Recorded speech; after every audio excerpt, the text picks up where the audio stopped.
Olá, tudo bem com vocês? Espero que sim. Antes que eu esqueça, né? Se você tá aqui, curte, compartilha, se inscreve no meu canal, né? Porque quando eu começo as lives, normalmente eu não falo disso, eu só sigo já no assunto.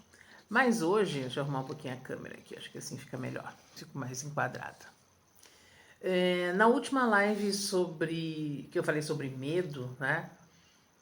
eu, eu falei um pouco da história do Serapis Bey, que é o mestre do raio branco, né? Que a gente está falando de um raio por, por encontro de quinta-feira. E prometi que ia fazer para vocês um outro vídeo falando sobre a mestra Isis, porque ela também é dirigente do quarto raio, o raio branco, né? Junto com o Serapis Bey.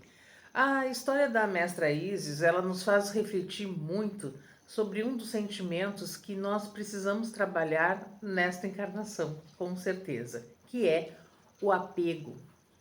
Mas antes da gente falar sobre o apego, vamos para a história da Isis, né? Então, a Isis era uma rainha muito poderosa, filha do deus da terra, Geb, e da deusa do céu, Anut. E sendo filha do céu e da terra, a sua atribuição era unir esses dois mundos, né? Como uma intermediária. Sendo a deusa mãe do Egito e representando também o amor, o poder e a magia, isso tudo era uma atribuição da Isis, além de ser uma mulher muito bonita. Segundo a lenda, a Isis governou sabiamente o Egito, né? Na verdade, o Alto e o Baixo Egito, ao lado de Osíris. Enquanto a Isis permanecia no Egito, Osíris viajava pelo mundo, difundindo os costumes da civilização egípcia da época, né? Osíris tinha um irmão chamado Sete, né? E esse irmão, o Sete, invejava muito a posição do Osíris e ele queria tomar o lugar do Osíris, né? O lugar do rei. Então, o que o Sete fez? O Sete organiza um banquete que, na verdade, era uma cilada para assassinar o rei Osíris. E na festa, o Sete vem e apresenta um sarcófago, né, todo incrustado de pedras preciosas, e ele prometeu que daria de presente, né, esse sarcófago para quem coubesse nele. E claro que o sarcófago era do tamanho do Osíris, né? E o Osíris prontamente foi experimentar, né? E assim que o Osíris entra no sarcófago, o Sete e seus comparsas, que já estavam todos ali preparados, pregam a tampa do caixão e matam o Osíris. Quando Osíris se dá conta do que tinha acontecido, né, ele começa a chorar, né, chora copiosamente, e das suas lágrimas surge o rio Nilo, né?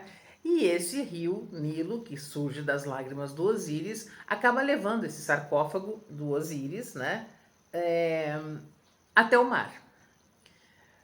Quando a Isis fica sabendo disso, ela fica inconsolável, né? E decide peregrinar pelo mundo até encontrar a urna que tem o corpo do Osíris, né? Que estava até então perdido no mar. Bom, o que a lenda nos conta?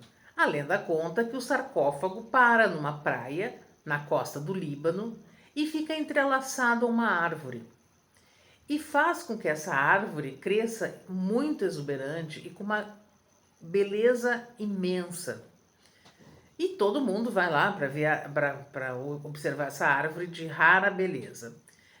O rei então pede que essa árvore seja cortada e levada para o palácio para ser usada como um pilar, para que ele pudesse ficar observando mais de perto a beleza dessa árvore. Enquanto isso, a Isis continuava a busca dela do cadáver do seu marido, né? E fica sabendo dessa história e vai conferir, né, o que falam sobre a árvore. Quando ela chega na região, a beleza dela causa muito impacto.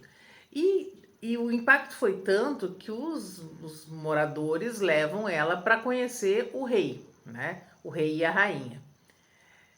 Quando ela conhece o rei e a rainha, os dois ficam muito enfeitiçados com a beleza da Isis. E tão enfeitiçados eles ficam que eles convidam ela para que ela more no palácio e que cuide do príncipe. O príncipe, nessa ocasião, era um bebê recém-nascido. A Isis aceita e em seguida ela fica muito apegada a essa criança e resolve conceder a essa criança a imortalidade. E essa imortalidade é concedida através de um ritual de invocação do fogo. E num desses rituais, porque não era um ritual, eram várias práticas desse ritual. Num desses rituais, a Isis assume a forma de uma andorinha e fica ali cantando as suas lamentações. Só que esse canto, essa música, acaba encantando a rainha. A rainha fica encantada com esse som e vai atrás de onde vem essa música, né? E acaba chegando nos aposentos do príncipe. E quando ela chega lá, ela se depara com aquele ritual assustador, né, com fogo e mais algumas coisas, e expulsa a Isis do palácio. A Isis, muito esperta, antes de partir, pega os restos mortais do marido e retorna para o Egito, e aí acaba escondendo a urna do Osíris no delta do rio Nilo. O Sete, o irmão do Osíris, descobre que ela está com os restos mortais do irmão e descobre aonde eles estavam, inclusive, né? E aí ele vai em busca desses restos mortais e ele corta o corpo do Osíris em 14 pedaços e joga todos esses pedaços novamente no rio Nilo, né? Para que não sejam impossíveis dela catar todos eles. Mas, desesperada, a Isis consegue recuperar todas as partes do corpo do Osíris com o objetivo de concretizar o seu sonho. Qual era o sonho que ela tinha? Ela queria trazê-lo à vida, né? Trazer ele de volta do mundo dos mortos, para que eles concebessem um filho, né? E aí ela fica durante muitas horas, ela junto com a irmã, a Néfites, pronunciando encantamentos dentro de uma câmara funerária, né? E aí elas ficam invocando tudo que podem, que sabem, e é todo um ritual de roupas, de bebidas que modificam o hálito, e elas ficam ali invocando todas as divindades egípcias para que a alma do amado da Isis conseguisse retornar do além. Mas mesmo com todos os esforços da Isis, né, nada deu certo. E aí, como último recurso, ela assume a forma de um falcão. E quando ela assume a forma do falcão, o bater de asas dela, né, ressuscita o Osíris com aquele esvoaçar que as asas fazem. Bom, em seguida, ela mantém o Osíris vivo o tempo suficiente para ela conseguir engravidar. E, inclusive, a lenda diz que toda essa sedução feita por Isis para Osíris, para ela conseguir engravidar, foi o que deu origem à dança do ventre, que ela faria aqueles movimentos, né? E a partir dali foi criada a dança do ventre. Depois que ela consegue o intento dela, ela ajuda a embalsamá-lo, né, para a vida depois da morte. E aí, nesse momento que surge os rituais egípcios do enterro e do embalsamento, né, de fazer as múmias. Ele começa ali com essa história da Isis. A Isis consegue o seu intento, então ela é engravida e dá à luz ao Horus, né, que é filho da vida e da morte. E ela esconde o Horus até ele ser adulto, né, para ter a capacidade de enfrentar o tio, porque o objetivo da Isis era que o filho vingasse a morte do pai e pegasse o que era de direito dele, né? Retirar o Sete do trono e retomar o trono que era seu por direito. Quando o Horus fica adulto, né? Então ele vai e busca a vingança, que provavelmente o Horus foi criado nessa coisa para fazer isso, né? Ele foi treinado a vida inteira para exterminar o tio. E aí ele vai em busca dessa vingança, só que a batalha é muito longa, né? Não foi uma coisa fácil, foi uma batalha longa, sangrenta, mas o Horus vence, né? E dá fim à vida do Sete. E aí, né, então essa foi a encarnação da Isis. E claro que depois, muitas outras encarnações, ela foi lapidando todas as más tendências que todos nós temos e foi mudando até se tornar uma mestra ascensionada. Então hoje, a Isis, junto com Serapis Bey, governa o raio branco, trazendo harmonia, pureza, ascensão, né? Tudo que tem de bom. E aí a gente pensa, né? O que essa história da Isis nos ensina? O que ela traz aí pra gente, né? Ela nos ensina o quanto nós podemos ser apegados a alguém e o quanto nós podemos sofrer pela dor da perda. E o quanto a gente se sente dono das pessoas, o quanto a gente também leva esse apego para uma vingança, né? Porque se a gente pensar, a própria natureza ela já nos coloca limites, né? Os limites da matéria, que a gente tem que respeitar, né? E que por maior que seja o nosso amor aos nossos entes queridos, nós precisamos seguir em frente, né? E nessa lenda que tem, a gente tem a morte, que é o encerramento de um ciclo natural, para que outro ciclo recomece. E aí também não importa como aconteceu essa morte, né? Se foi acidental, se foi por doença, se foi uma morte violenta, enfim. Seja como for a partida, nunca é de uma forma injusta. Isso a gente tem que ter muito claro na nossa mente, né? E olhando para essa história da Isis, né? Quantos de nós já fizemos um papel semelhante ao dela? Rezando, sofrendo, chorando e lamentando algo que não pode ser mudado, né? Claro que aqui eu estou falando de morte, mas tem muita gente apegada a situações que, além disso, né? Então, as pessoas apegadas a relacionamentos que não dão mais certo, mas ela está apegada naquilo ali, apegada a bens materiais, apegada a situações que já estão muito ruins, mas a pessoa não consegue desapegar daquilo. Então, tudo isso são os apegos que vão travando a nossa vida. E voltando um pouco para falar nessa questão do apego às pessoas que partem, né?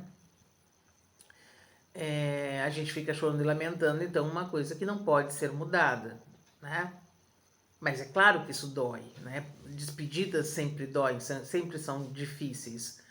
Agora, quando a gente nutre esse sentimento de apego, a gente acaba causando mal tanto para a pessoa que partiu, mas também para nós mesmos, né? Que ficamos nos lamentando, porque nós acabamos sendo extremamente egoístas, né? Com a pessoa que partiu.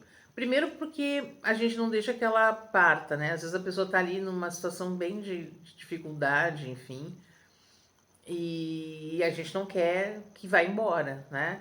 E depois, em algumas vezes, fica não deixando que o espírito se liberte, porque também fica nessa lamentação, chorando, dizendo o que vai ser de mim, como vai ser minha vida agora. Também deixando que esse apego trave tudo, né? Tanto o mundo material quanto o mundo espiritual.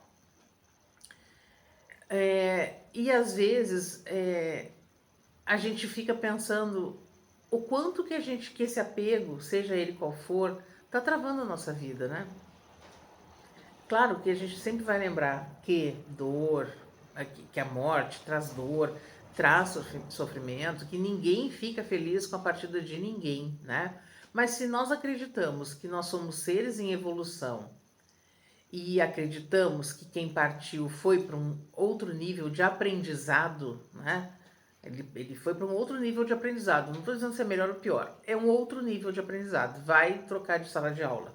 É isso que acontece, né? Então, quando a gente olha para tudo isso, a gente também pensa que essa história ela pode nos fazer refletir em que mais a gente está apegado, como eu falei antes, né?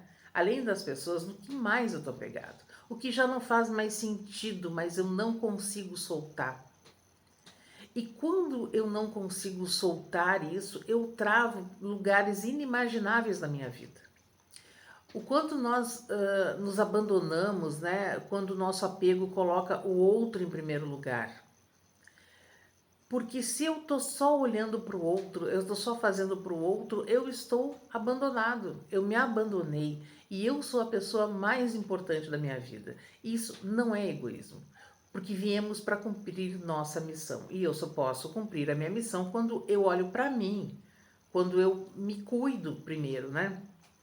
E aí a minha energia, quando eu me nutro com os cuidados que eu necessito, a minha energia, ela ressoa para as pessoas. E através dessa energia ressoante, a minha energia vai contribuir com o outro, né? Sem eu precisar me paralisar para fazer pelo outro, né?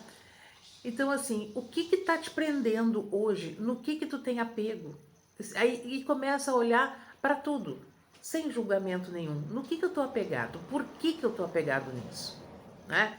Eu posso estar apegado num emprego que já não me faz tão bem, não me nutre, e o dinheiro nem rende tanto, mas eu não tenho a coragem de largar isso, porque como que vai ser a minha vida se eu largar isso? Eu tenho esse dinheirinho certo, e aí se eu não tiver mais, como é que vai ser? Ou o quanto meu apego também trava a minha capacidade de ir além, né? Porque se eu estou apegada com a situação que eu estou aqui, isso acaba juntando com medo, porque aí eu tenho medo de dar um outro passo, porque eu não sei o que tem lá.